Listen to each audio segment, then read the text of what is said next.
রমজানে দুইটি আমল করলে আপনি সম্পদশালী হতে পারবেন। মনে রাখবেন, ওসমান রাদিয়াল্লাহু তাআলা আনহুকে কিন্তু আল্লাহ তাআলা সম্পদশালী বানিয়েছিলেন। সুতরাং সম্পদশালী হওয়া এটা কিন্তু খারাপ কিছু নয়।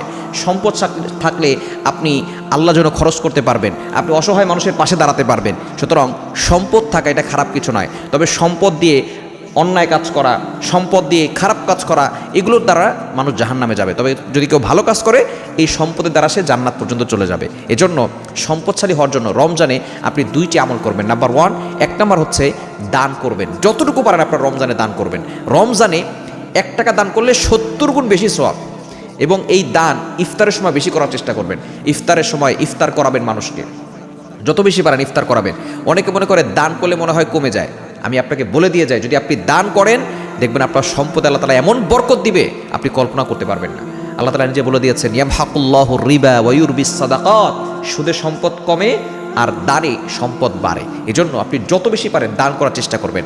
প্রতিদিন আপনি অসহায় মানুষ যারা আছে বিশেষ করে ইফতার করাবেন। কারণ নবী সাল্লাল্লাহু আলাইহি ওয়াসাল্লাম জানিয়ে দিয়েছেন, যে ব্যক্তি ইফতার করায়, যাকে ইফতার করানো হয়েছে সে ব্যক্তি রোজা রেখে যেই পরিমাণ সওয়াব পাবে, ইফতার করানো ব্যক্তি সে সেই পরিমাণ সওয়াব পেয়ে যাবে। এজন্য ইফতার করাবেন, আপনার ডোনেশন দান করবেন, অসহায় মানুষের পাশে দাঁড়াবেন। যারা ইফতার করতে পারছে না তাদেরকে ইফতারের ব্যবস্থা করবেন। অনেকে ফল খেতে পারছে না, অনেকে খেজুর কিনতে পারে না, অনেক কিছু দাম বাংলাদেশে বেড়ে গেছে।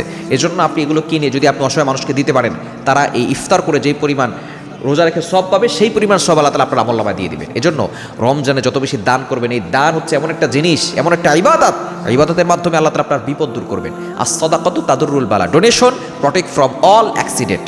এবং এই বিপদ আপদ থেকে আল্লাহ তো হেফাজত করবেনই, পাশাপাশি আল্লাহ তাআলা আপনাকে এই দানের মাধ্যমে আপনার সকল বিপদ দূর করবেন, সকল অশান্তি দূর করবেন, সংসারে শান্তির ব্যবস্থা করবেন এবং আল্লাহ তাআলা আপনাকে সম্পদশালী বানাবেন। এবং দ্বিতীয় নাম্বার আমল হচ্ছে যত বেশি পারেন আপনি আল্লাহর কাছে দোয়া করবেন। রোজা রেখে দোয়া করলে দোয়া কবুল হয়। তাহাজ্জুদের সময় দোয়া করবেন সম্পদের জন্য, এরপরে আপনি ইফতারের পূর্বে দোয়া করবেন, এরপরে আপনি আজানের সময় দোয়া করবেন। সারাদিন রোজা রেখে আপনি বেশি বেশি করে সুবহানাল্লাহি ওয়া বিহামদি সুবহানাল্লাহিল আযীম এটা পড়ে পড়ে আল্লাহর কাছে দোয়া করবেন। দেখবেন আল্লাহ তাআলা আপনাকে সম্পদশালী বানিয়ে দিবেন ইনশাআল্লাহ।